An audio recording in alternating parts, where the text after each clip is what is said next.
belajar tentang sebab dan akibat ya. Sebab dan akibat itu apa?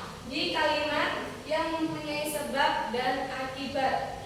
Yang mana sebab itu yang bikin terjadi. Maksudnya kejadian itu yang dinamakan sebab. Dan akibat itu apa? Akibat itu setelahnya terjadi. Contoh, karena jatuh adik menjadi nangis. Karena jatuh itu kan sebelum terjadi, berarti dinamakan sebab.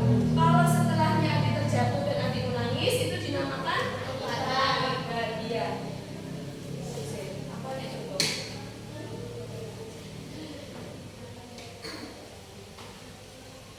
Nih, di sini ibu ada gambar contoh tentang sebab dan akibat. Kelihatan nggak? Ini gambar apa?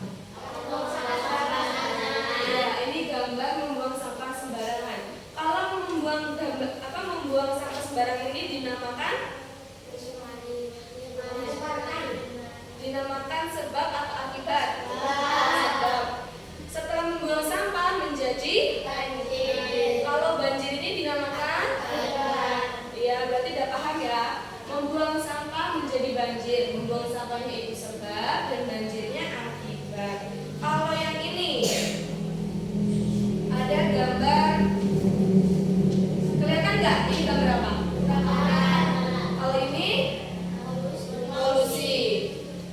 Kalau pembakaran hutan yang sembarangan akan membuat udara menjadi polusi, tercemar seperti di gambar ini.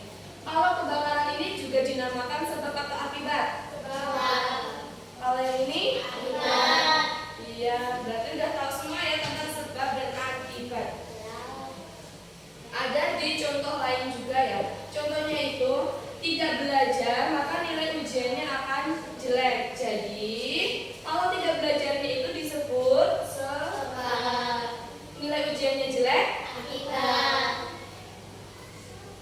Semuanya udah paham ya insya Allah. Jadi nanti dikerjakan aja tugasnya. Jadi ibu ada tugas di sini ya, bukan tugas, tapi mengerjakan di sekolahan. Nanti setelah menulis maju ke depan, membacakan sebab dan akibat kalimatnya ya. Minimal 4, 1 orang 4 nanti maju ke depan satu-satu.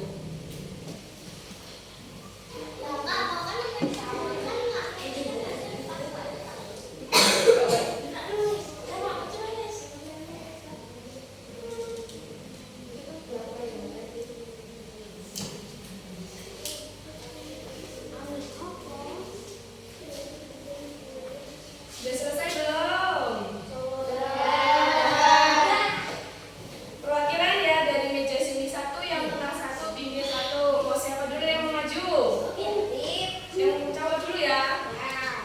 Siapa perwakilan cowok mau maju 1? Dibaca 3.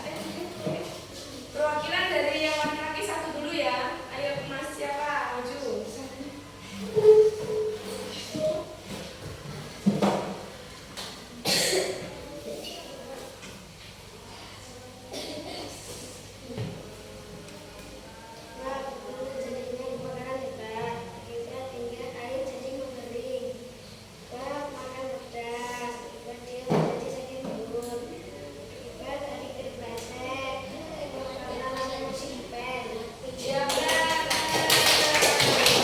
Jadi ya, sebab dan akibat itu nggak harus sebab yang di depan. Jadi bisa aja sebabnya di belakang. Kayak contohnya ini yang nomor 3.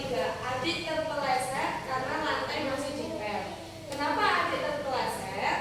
Karena lantai masih dipel. Itu kan adik terpeleset itu akibat ya. Terus yang di belakang karena lantai masih dipel itu sebab. Jadi yang di depan itu akibat, baru sebab. Nah, yang tengah ya, perwakilan tengah. Ayo siapa yang mau mewakili?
bertingkat. Kalimat majemuk bertingkat itu ya ada anak induk kalimat dan juga anak kalimat. Ini akan kita pelajari di minggu kedua. Enggak, salah. Karena semuanya udah paham ya, karena pelajaran sudah selesai, Ibu kira pelajaran tentang bahasa Indonesia hari ini selesai. Tapi Ibu ingin kalian mengerjakan tugas di rumah tentang sebab dan akibat. Dibuat kolom ya, dibuat kolom. Dikasih atasnya sebab dan akibat, di bawahnya juga kolom, tapi akibat dulu baru sebab. Jadi di atas sebab akibat, di bawah akibat dan sebab. Minimal 5-5 ya. Oke? Paham? Paham.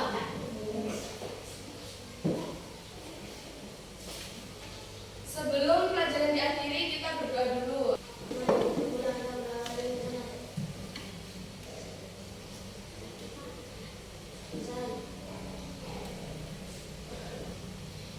Ibu ucapkan terima kasih karena sudah belajar dengan